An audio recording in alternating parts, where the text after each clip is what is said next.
बौद्धिक संपदा अधिकार intellectual property rights IPR ही संकल्पना ग्रंथालय आणि माहितीशास्त्र लायब्ररी अँड इन्फॉर्मेशन सायन्स या क्षेत्रात अत्यंत महत्त्वाची आहे.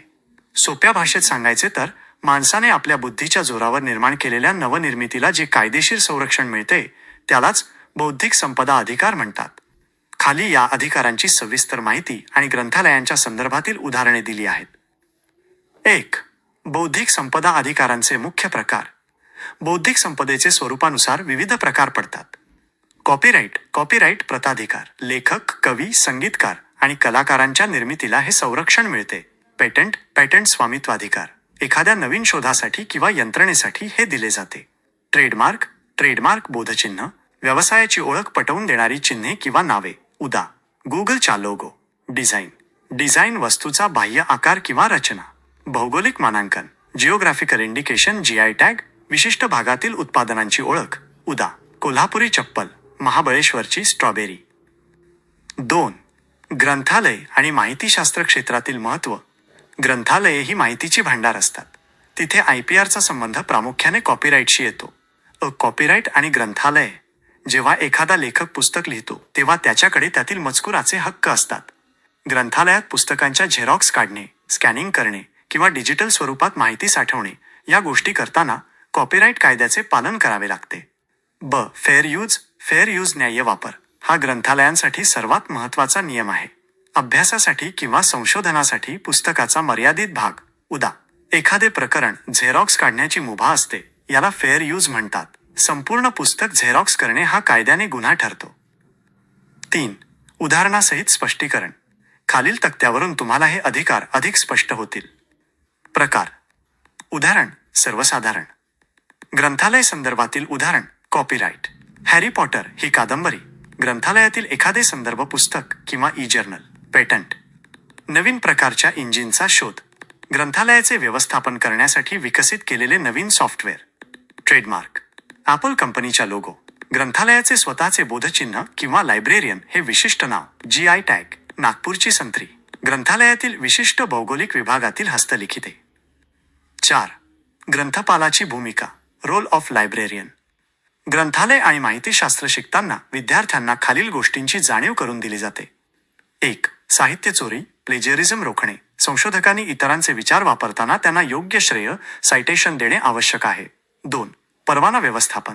लायसन्सिंग, बुक्स किंवा ऑनलाईन डेटाबेस वापरताना ग्रंथालयाला विशिष्ट करारांचे पालन करावे लागते.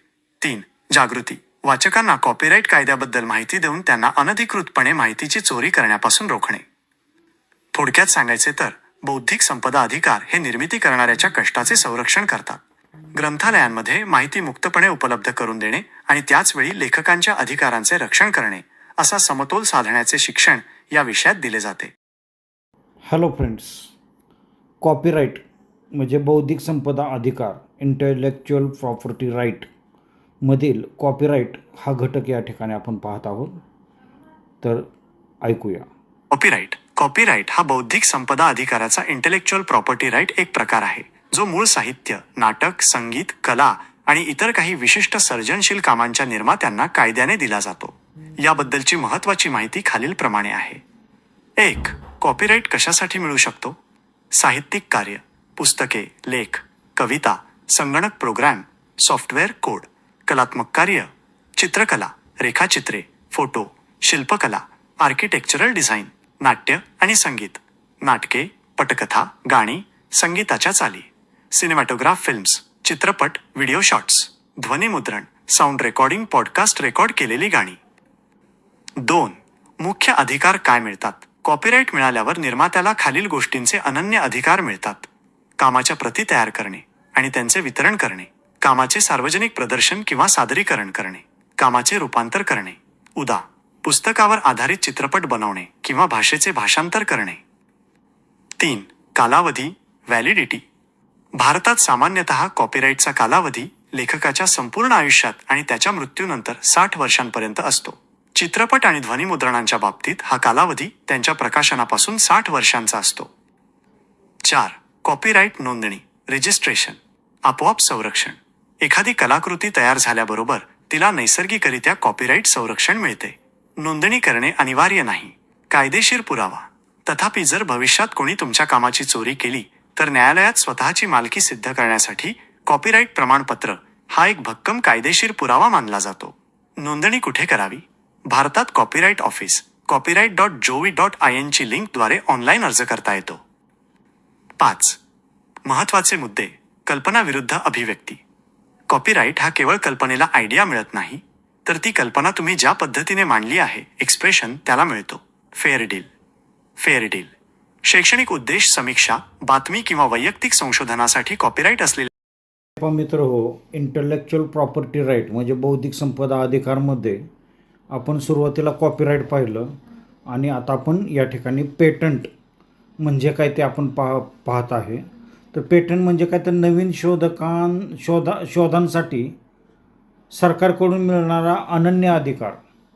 वैज्ञानिक ग्रंथालयामध्ये पेटंट माहितीचे जतन केले जाते, कारण कायदेशीर हक्क जो असतो त्याला पेटंट असे म्हणजे निर्मात्याला मिळालेला कायदेशीर हक्क त्याला पेटंट असे म्हटलं जातं.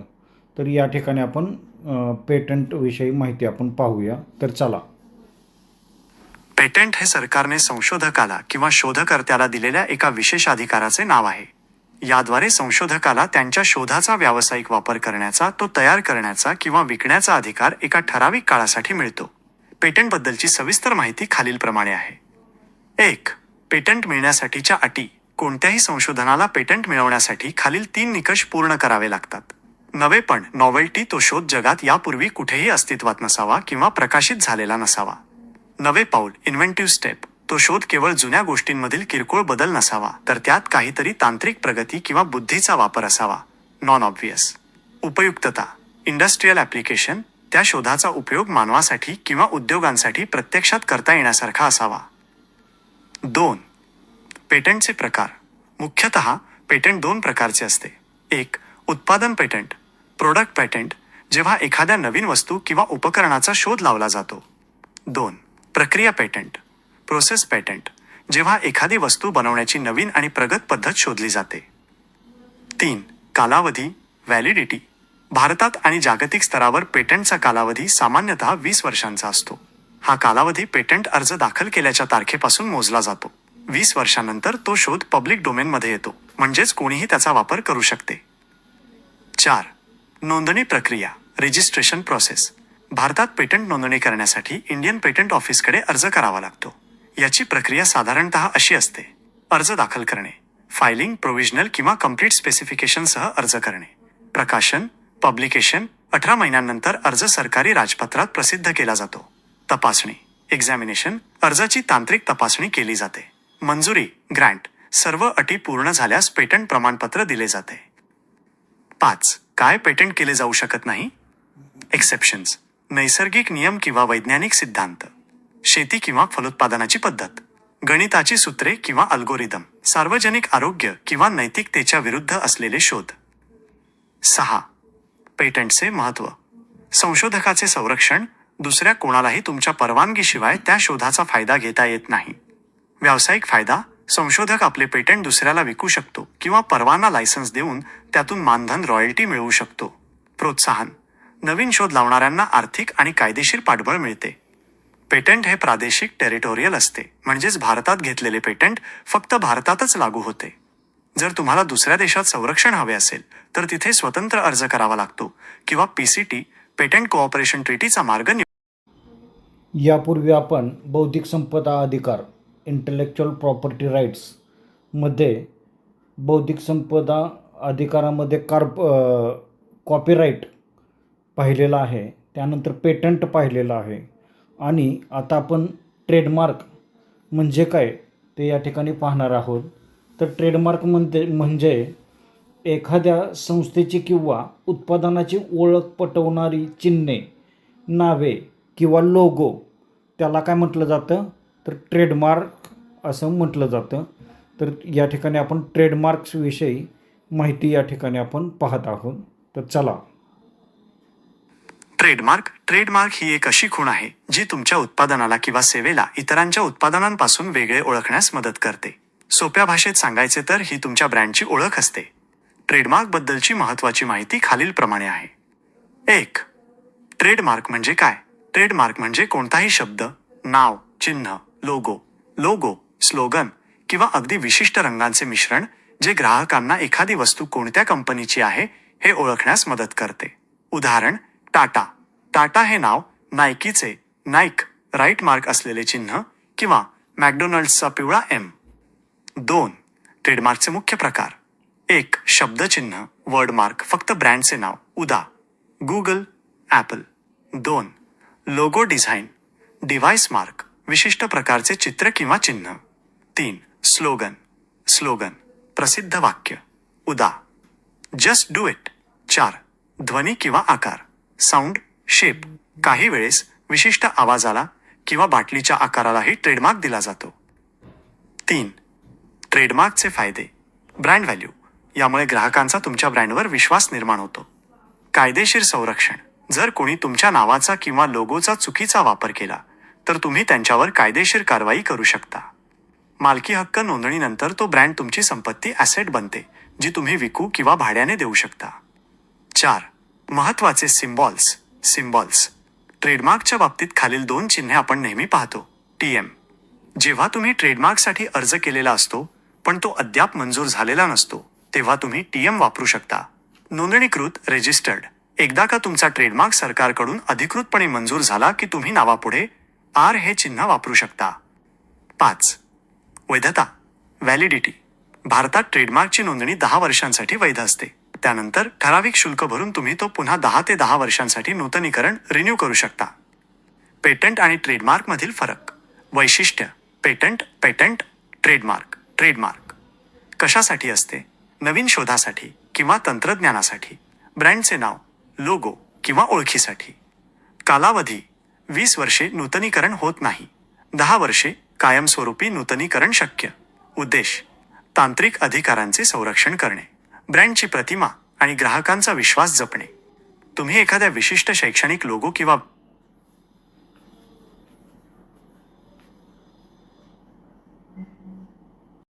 इंटेलेक्च्युअल प्रॉपर्टी राईटमध्ये आपण कॉपीराईट म्हणजे काय, पेटंट म्हणजे काय, ट्रेडमार्क म्हणजे काय, ह्या कन्सेप्ट आपण पूर्ण इत्थंभूत समजून घेतलेल्या आहेत. मात्र या ठिकाणी औद्योगिक डिझाईन, इंडस्ट्रीयल डिझाईन म्हणजे काय, बऱ्याच वेळेला वस्तूच्या बाह्य रूपाचे किंवा आकाराचे संरक्षण करण्यासाठी इंडस्ट्रीयल डिझाईन हे बनवले जाते. आता आपण इंडस्ट्रीयल डिझाईन ही कन्सेप्ट या ठिकाणी आपण समजून घेऊया. तर चला. इंडस्ट्रीयल डिझाईन हे प्रामुख्याने एखाद्या वस्तूच्या बाह्य स्वरूपावर, आकारावर किंवा सौंदर्यावर लक्ष केंद्रित करते. हे पेटंट आणि ट्रेडमार्कपेक्षा वेगळे आहे कारण यात वस्तूच्या अंतर्गत कार्यापेक्षा ती दिसायला कशी आहे याला अधिक महत्त्व असते. इंडस्ट्रीयल डिझाईनबद्दलची सविस्तर माहिती खालीलप्रमाणे आहे. 1. इंडस्ट्रीयल डिझाईन म्हणजे काय? जेव्हा एखादी व्यक्ती एखाद्या उत्पादनासाठी नवीन आणि आकर्षक आकार, शेप, कॉन्फिगरेशन, नमुना, पॅटर्न किंवा रंगांचे संयोजन तयार करते तेव्हा त्याला इंडस्ट्रीयल डिझाईन असे म्हणतात. हे डिझाईन त्रिमितीय 3D जसे की वस्तूचा आकार किंवा द्विमितीय 2D जसे की वस्त्रांवरील नक्षीकाम असू शकते. 2. डिझाईन नोंदणीसाठी पात्र अटी. कोणतेही डिझाईन सुरक्षित करण्यासाठी खालील अटी पूर्ण होणे आवश्यक आहे. मौलिकता, ओरिजिनॅलिटी. डिझाईन पूर्णपणे नवीन आणि कल्पक असावे. ते यापूर्वी कुठेही प्रकाशित किंवा वापरलेले नसावे. दृश्य स्वरूप, व्हिज्युअल अपील. डिझाईन डोळ्यांना दिसणारे असावे. वस्तूच्या अंतर्गत तांत्रिक कामासाठी डिझाईन प्रोटेक्शन मिळत नाही. औद्योगिक उत्पादन. ते डिझाईन औद्योगिक प्रक्रियेद्वारे मोठ्या प्रमाणावर उत्पादित करता येण्याजोगे असावे. 3. इंडस्ट्रीयल डिझाईनची उदाहरणे. वाहनांचा आकार, कार, बाईक किंवा विमानाचा विशिष्ट बाह्य आकार. इलेक्ट्रॉनिक वस्तू, मोबाईल फोनची ठेवण, लॅपटॉपचा लूक किंवा हेडफोन्सचे डिझाईन. घरगुती वस्तू, फर्निचर, खुर्ची, कपाट. पाण्याच्या बाटल्यांचा आकार, घड्याळाची डायल. पॅकेजिंग, परफ्यूमच्या बाटल्या किंवा विशिष्ट प्रकारचे डबे. 4. डिझाईन नोंदणीचे फायदे. 1. अनन्य अधिकार. नोंदणीकृत डिझाईनची चोरी किंवा नक्कल करण्यापासून इतरांना कायदेशीररित्या रोखता येते. 2. बाजारपेठेतील मूल्य. आकर्षक डिझाईनमुळे उत्पादनाची विक्री वाढते आणि ब्रँडची प्रतिमा सुधारते. 3. व्यावसायिक मालमत्ता. पेटंटप्रमाणेच तुम्ही तुमचे डिझाईन इतर कंपन्यांना वापरण्यासाठी परवाना लायसन्स देऊ शकता. 5. वैधता, व्हॅलिडिटी. भारतात डिझाईन ॲक्ट 2000 नुसार डिझाईनची नोंदणी केली जाते. सुरुवातीला हे संरक्षण 10 वर्षांसाठी दिले जाते. त्यानंतर आवश्यक शुल्क भरून ते पुढील 5 वर्षांसाठी वाढवता येते, एकूण 15 वर्षे. थोडक्यात फरक समजून घेऊया. प्रकार: कशाचे रक्षण करते? उदाहरण: पेटंट, नवीन शोध काम करण्याची पद्धत. इंजिनचे नवीन तंत्रज्ञान. ट्रेडमार्क, नाव, लोगो किंवा ओळख, कंपनीचे नाव किंवा लोगो. इंडस्ट्रियल डिझाईन, वस्तूचे बाह्य सौंदर्य, आकार, त्या इंजिनचा किंवा कारचा बाह्य आकार. हे पण मित्र हो, बौद्धिक संपदा अधिकारामध्ये IPR कोणत्या गोष्टींचा समावेश असतो तर copyright, patent, trademark, industrial design आणि जॉग्राफिकल इंडिकेशन. त्याला भौगोलिक मानांकन असं म्हटलं जातं. आता GI किंवा जॉग्राफिकल इंडिकेशन म्हणजे काय तर विशिष्ट ठिकाणच्या उत्पादनांना मिळणारी ओळख जी असते त्याला GI जॉग्राफिकल इंडिकेशन असं म्हटलं जातं. उदाहरणार्थ कोल्हापुरी चप्पल एक ब्रँड आहे, तो कोल्हापूरमध्ये तयार केला जातो, तर त्याला एक GI नुसार कॉपीराईट आपल्याला त्या ठिकाणी मिळालेला असतो. किंवा पैठणी साडी प्रसिद्ध आहे तर त्यांना GI टॅग मिळालेला असतो. तर या ठिकाणी भौगोलिक मानांकन म्हणजे जिओग्राफिकल इंडिकेशन संदर्भात या ठिकाणी इत्थंभूत माहिती आपण पाहूया. भौगोलिक मानांकन जिओग्राफिकल इंडिकेशन GI ही अशी एक ओळख किंवा खूण आहे जी एखाद्या विशिष्ट भौगोलिक प्रदेशातून उगम पावणाऱ्या उत्पादनांना दिली जाते. या उत्पादनांचा दर्जा, वैशिष्ट्ये किंवा प्रतिष्ठा ही प्रामुख्याने त्यांच्या उगम स्थानावर ऑरिजिन अवलंबून असते. GI टॅगबद्दलची महत्त्वाची माहिती खालीलप्रमाणे आहे. 1. GI टॅग म्हणजे काय? जेव्हा एखादे उत्पादन विशिष्ट हवामान, माती किंवा तिथल्या पारंपरिक कौशल्यामुळे जगभरात प्रसिद्ध होते तेव्हा त्या उत्पादनाला कायदेशीर संरक्षण देण्यासाठी GI टॅग दिला जातो. हे प्रामुख्याने शेतीमाल, खाद्यपदार्थ, हस्तकला आणि औद्योगिक उत्पादनांसाठी दिले जाते. 2. GI टॅगची काही प्रसिद्ध उदाहरणे. भारतात आणि विशेषतः महाराष्ट्रात अनेक वस्तूंना GI टॅग मिळालेला आहे. महाबळेश्वर स्ट्रॉबेरी. सातारा जिल्ह्यातील महाबळेश्वरच्या थंड हवेमुळे या स्ट्रॉबेरीला एक विशिष्ट चव आणि दर्जा प्राप्त झाला आहे. पुणेरी पगडी, पुण्याच्या सांस्कृतिक वारशाचे प्रतीक. पैठणी साडी, पैठण येथील पारंपरिक विणकाम कौशल्य. कोल्हापुरी चप्पल, कोल्हापूरची खास ओळख असलेले चामड्याचे पादत्राण. दार्जिलिंग चहा, भारताला मिळालेला हा पहिला GI टॅग आहे. 3. GI टॅगचे फायदे. 1. कायदेशीर संरक्षण. त्या नावाचा अनधिकृत वापर कोणालाही करता येत नाही. उदा. महाबळेश्वरच्या बाहेर उत्पादित होणाऱ्या स्ट्रॉबेरीला कोणीही महाबळेश्वर स्ट्रॉबेरी म्हणून विकू शकत नाही. 2. दर्जाची खात्री. ग्राहकांना खात्री मिळते की हे उत्पादन अस्सल आहे. 3. आर्थिक वृद्धी. स्थानिक उत्पादकांना आणि कारागिरांना त्यांच्या मालासाठी आंतरराष्ट्रीय बाजारात चांगला भाव मिळतो. 4. पर्यटनाला चालना. एखाद्या प्रदेशातील उत्पादनामुळे त्या भागाचे पर्यटन वाढण्यास मदत होते. 4. नोंदणी आणि कालावधी. भारतात geographical indications of goods registration and protection act 1999 नुसार याची नोंदणी केली जाते. याचे कार्यालय चेन्नई येथे आहे. GI टॅगची नोंदणी 10 वर्षांसाठी वैध असते. त्यानंतर ती पुन्हा नूतनीकरण रिन्यू करावी लागते. बौद्धिक संपदेतील फरक थोडक्यात. प्रकार: कशासाठी, कोणाचे असते? पेटंट, नवीन शोध किंवा तंत्रज्ञान, वैयक्तिक किंवा संस्थेचे. ट्रेडमार्क, ब्रँडचे नाव किंवा लोगो, एका विशिष्ट कंपनीचे. GI प्रदेशाची ओळख आणि उत्पादनाचा दर्जा, त्या विशिष्ट भौगोलिक क्षेत्रातील सर्व उत्पादकांचे सामूहिक अधिकार.